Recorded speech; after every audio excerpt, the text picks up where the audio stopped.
Okay, so today we're talking about BMW and how they got such a bad name. Now, there's a lot of different theories about this. There's actually two main things, and the number one thing is people not doing the maintenance as BMW intended, right? We see this probably more than anything. Let me show you what I'm talking about. So we use our X5 for the guinea pig. Usually what happens with these cars, they get around 100,000 miles. BMW recommends that you replace all the coolant lines of that, the water pump, the thermostat.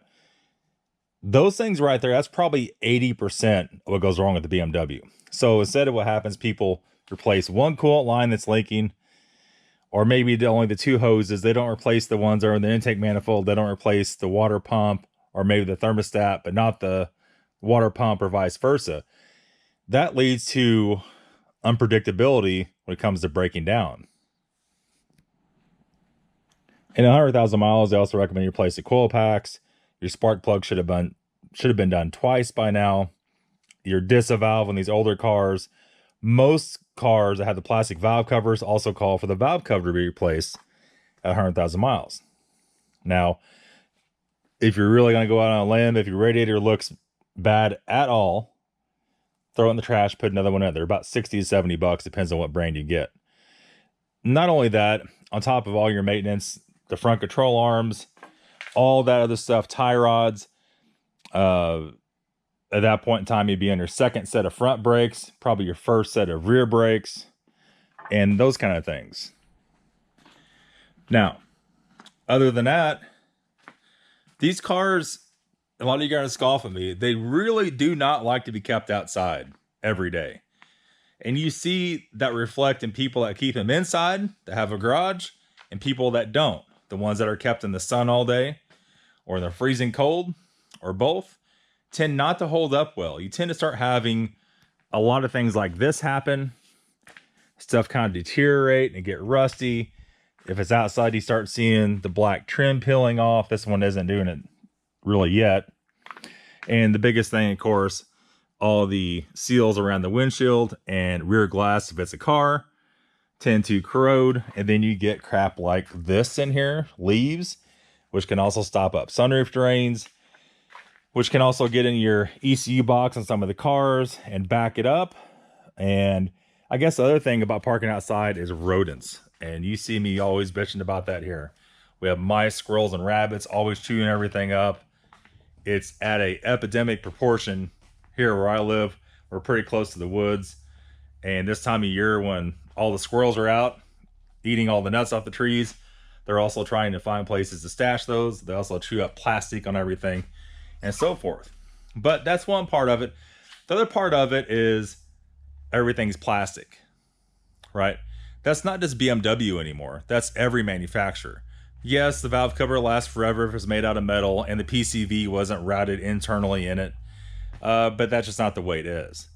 So luckily, by the time a car gets 100,000 miles on it and it's time to do that, usually they're old enough where you can source new valve covers for pretty cheap, 100, 150 bucks, something like that. Like on these E39s, N54 cars or X5s, remember to do those. You see me before, bring it in, take the engine out, do everything at once. It costs about $600 to bring one of those cars totally back up to spec. Control arms, all the maintenance stuff under the hood, the valve cover, everything, right? You could probably do it for a little bit less. The last one we did it was $600 and some, but I had to do the rack and pinion, so it cost another couple $100. Realistically, if you shop around, let's say $500, respectively, you could probably get it done for. If you bought the parts in the wrong place, it's going to cost you $1,200 or $1,500. If you buy all the parts at FBC Euro and those kind of companies that are double and triple the amount of a lot of other places, you might be $2,000, right? Once you replace it once, usually good for another 100,000 miles if it's good quality parts. So you don't have to worry too much about lifetime warranty. That may or may not work. Also, a lot of the problems, window regulators and door handles and interior pieces, those usually don't happen under 100,000 miles. That's usually the 150,000 to 200,000 mile cars that have a lot of extra problems, right? And a lot of cars by 200,000 miles are in the junkyard, right? Just the way it is. A lot of throwaway cars. BMWs can last literally forever if you're willing to do the time and spend the money to keep them up. They are a very serviceable car. Are they the most unreliable car? Not really. They're definitely in the top 10 of the most unreliable. The manufacturer could have done a lot of things. Instead of saving a penny or two here, they could have fixed a lot of things and made a lot of things last a lot longer. But they're not in the business to make stuff last forever. They're in the business to sell cars. They're in the business to sell parts. They're in the business to charge you a bunch of money for service. I mean, every manufacturer is like that. They're always going to be like that. And you see companies like Tesla actually getting in trouble for that and coming after YouTubers for hacking their systems and doing things like that.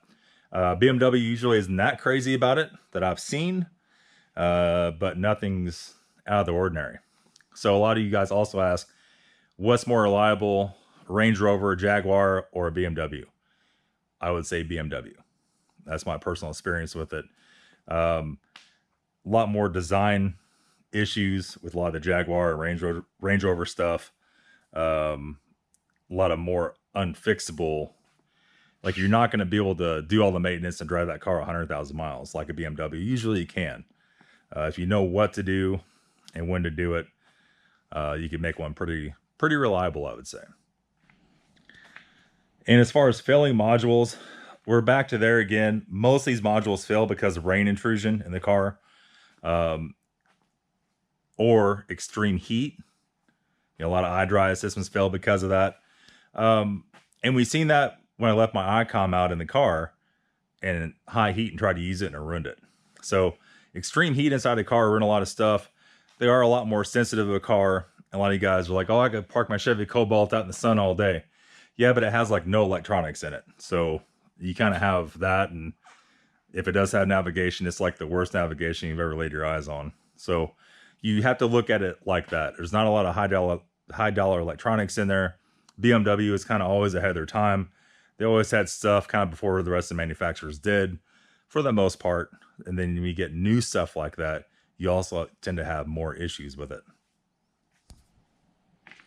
But you've seen stuff through the years, like Chevy did with the Corvette. They try to come out with something a little bit cutting edge, but really for a lot of the foreign cars, it was 20 years behind.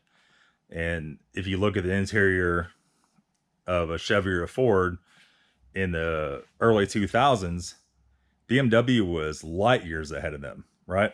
And so, like I said, when you have more complex and new systems, you tend to have a lot of other issues that pop up because it's not something that somebody else has already done 10 times over. You know exactly what to do. That's a lot of it too. There again, I do share some of the blame. BMW could have done a little better job on some things. They did know there was a problem with a few engines. They just wouldn't fix it unless, you know, there's a recall and they had to fix it for safety wise.